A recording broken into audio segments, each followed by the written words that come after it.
Hi guys, it's Sophie. I've got Tom here with me today and we're going to chat about what we're currently reading and what we're going to be reading over the bank holiday weekend. So Tom, do you want to start with what you're currently reading? Of course, yeah. So I'm currently reading, do I show the cover? I'm currently reading Eagles in the Storm by Ben Kane, which is historical fiction about Rome and its legions. It's very, you know, Sunday Times bestseller, that sort of thing. Would you recommend it? Are you liking it? Are you not liking it? Yeah, I mean, it's not a kind of the same standard, I think, as Connor Gilden or someone like that, but it's meticulously well researched and you grasp his passion for kind of Rome and the history, so, and the writing is actually rather good as well, so I'm really enjoying it. This is the third book of the series, which suggests I really do like it, so yeah. How far through are you? Well, this one, I'm pretty much second page. Yeah. But yeah, I finished the first two books and they're very good. The first book was excellent, the second dragged a little bit, but hopefully this one's fantastic. You're going to ask me something? Yeah, what are you reading at the moment? Oh yeah. Yeah. So I'm currently on Love in the Time of Cholera by Gabriela Garcia Marquez. I'm reading this one for my In Real Life book club, and I'm nearly there. I've got like, what's that, a fifth left. I'm really liking it. It is a romance, despite all of you saying it wasn't a romance. It's like an unrequited love, but it is just really satisfying. The characters are really like flamboyant, I think is probably the right word, and essentially we're following the unrequited love of a young man and a young woman, and we watch them both grow up and have their respective lives. We know it's unrequited because at the very beginning of the book he proposes to her again when her husband has died, and she says no again.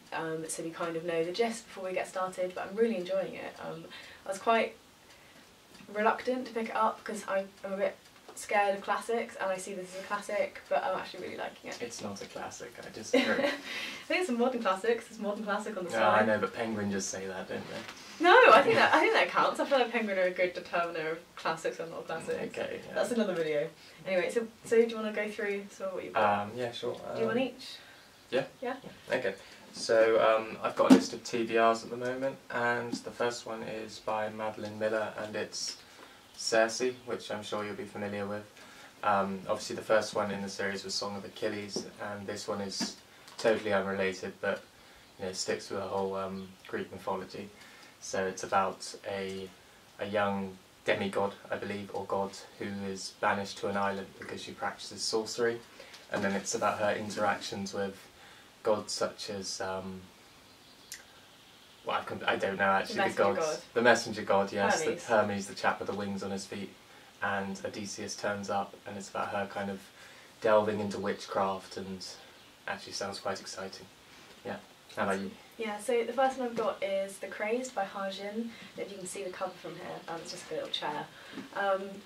Yeah, this one I heard Joss from Schools Reads talking about a while ago, and I chose this one for my Around the World for China. I actually managed to read all of my TBR books from my last video, which is amazing. So this was my first blind pick from my Around the World, and it's about an English professor who has a stroke, and after his stroke he starts to say things about the Republic of China that he shouldn't potentially be saying, and it's all around whether or not he's telling the truth or whether his brain's been addled by this stroke and he can't really be trusted. But it's, yeah, I'm really looking forward to it, and I'm looking forward to crossing off China on my map because it's such a big country. Yeah, so I think that's everything I have to say about that one. I think that one sounds amazing as well. Yeah. It really does. Yeah. Okay, what's next? Next with me is, Sophie's already read this one, but it's Wish I Could Be There by Alan Sean, and this one's quite personal to me as it's about agoraphobia, which I'd say I've got. I mean, I'm starting to get out and about out of the house, but it's been a massive struggle for the past 5 years, so this is a personal account by someone else about kind of his struggles and how he's got through it. Sophie wasn't... I didn't love it. You didn't love it? I think it's really still worth reading, like for you, I think it's still worth reading, because I think you'll identify with it, and I think that could be quite valuable in itself. I think as a book, for someone who isn't affected by agoraphobia, I wouldn't recommend it, because he tries to walk a line between a kind of scientific analysis of agoraphobia and a memoir, and he doesn't let either one have the space it needs to make the book successful, in my opinion. I think he would have been better with an out-and-out memoir, but I think he uses the scientific overture kind of thing to intellectualise what's happening to him. So I kind of understand it and I can sympathise with it. But you know, I won't appreciate the scientific bit. I'll probably just skip straight to the memoir, as I can't be. It's kind of all mixed in though. But yeah, I think it's still worth trying. I really do, because I think you'll I'll relate to it. Yeah, you'll see like things that are quite familiar. Yeah, so. Cool, and then I have got The Fifth Child by Doris Lessing, which I've been speaking about for ages. I read a Jane Didion essay on Doris Lessing recently, and yeah, I'm not going to tell you what it's about, because if you've been here for the last like 2 months, I've been speaking about it every month. But I think I'm going to really like it. It's got a really annoying text. We spoke about this earlier, but it's like, it looks like the font has bled and it pisses me off to no end. It's inky and horrible. Harper Perennial, I'm not a fan. It does, however, say that it's sustainable reading, so maybe it's made from some particular brand of paper that requires massive letters. But yeah, so I think this might be the one I pick up next when I finish Love in the Time of Cholera. Now, Simon, if you're watching, I know I'm supposed to be reading A Place for Us, but I didn't want to take that one with me this weekend because it's too similar to Love in the Time of Cholera in a weird way, with like the love stories and the kind of characterisation. So I am on it. But we are watching your Netflix, right? Yeah, we are. Evil Genius. Yeah, it's pretty good so far, yeah. Yeah. Okay, cool. Me next.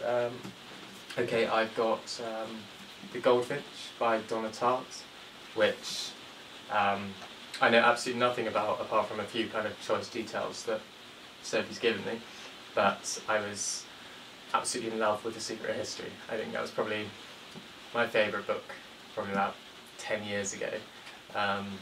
Just something about the writing, the dark overtures, it was just fantastic. I know you loved it as well. Yeah, I really enjoyed it, and I like The Goldfinch as well. I much preferred it to the third one, I what it's called, the one that's like on the tower, the Little Friend. Yeah, but I did really enjoy The Goldfinch, so I pushed it on Tom. Yeah. Well, I'm excited by it because Donna Tartt's an excellent writer. Yeah. So. And then I have my pick for Russia next, which is Invitation to a Beheading by Vladimir Nabokov.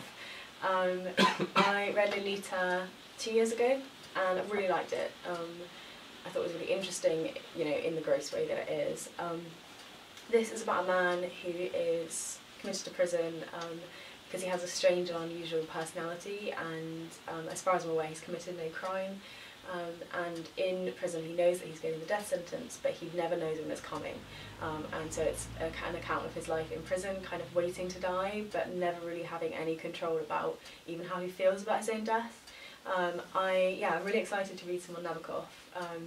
And this one jumped out to me from the ones that I looked at when I was kind of deciding which ones to read. That I'd really like to read a lot of his work. And again, Russia, so what a fantastic large country to scratch off the map. Me next.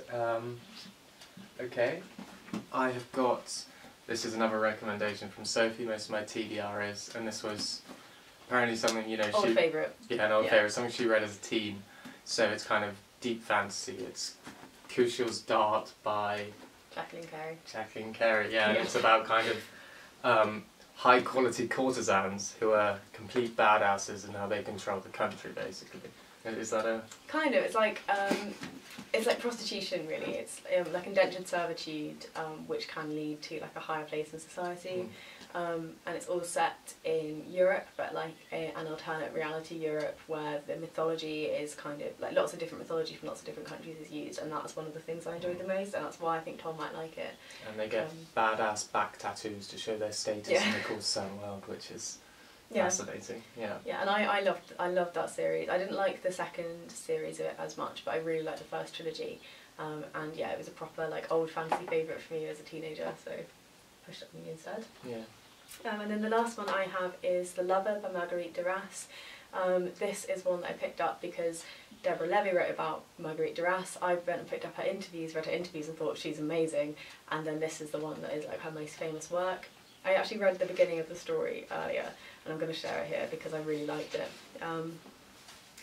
One day I was already old. In the entrance of a public place, a man came up to me. He introduced himself and said, "I've known you for years. Everyone says you were beautiful when you were young, but I want to tell you that I think you're more beautiful now than then. Rather than your face as a young woman, I prefer your face as it is now, ravaged." It's like one of those like great love stories. It's translated from the French. Not sure who by. by Barbara Bray. Yeah, and I'm really looking forward to this one. I think it was Nicola from Robotnik said she thinks I'm going to love it, that she thinks it's like properly up my street. So this is tempting. This is kind of battling with the fifth child for what I'm going to read next, I think. Okay, and my final one, which is probably familiar to everyone, is Ready Player One by Ernest Cline. This is because we recently watched the film and I just fancy a bit of escapism, and I'm a massive gamer, so which you don't like particularly. It's okay. It's okay. Yeah. And K has, you know, connotations. But yeah, I'm quite excited by this book, but I think it'll be last, as you know, I've seen the film, but Yeah, Sophie thinks the book is probably a lot better, don't you? Yeah, I much preferred the book than the film. I thought the film was fun with like the visual effects, but I think the Willy Wonka-esque like chase of the treasure hunt is better in the book. Though I really didn't like his next book, which I call Armada, not a fan.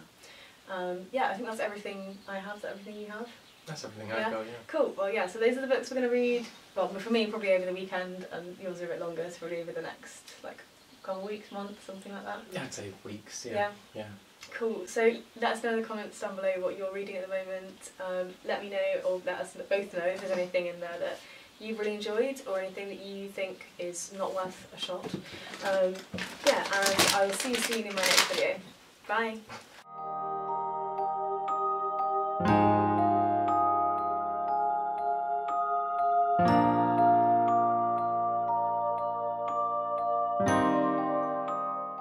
Oh, thumbnail. That was a good video, I think. Yeah, maybe. Good backdrop. How are we doing? Thumbnails. I'm not holding my book though, do I have to? Yeah, you do. You can hold them sideways if you want, like this. What am I doing? You need more books than that. You need to show the books you've got. It's part of the fun of booktube, and they fall everywhere. There's a heavy ass.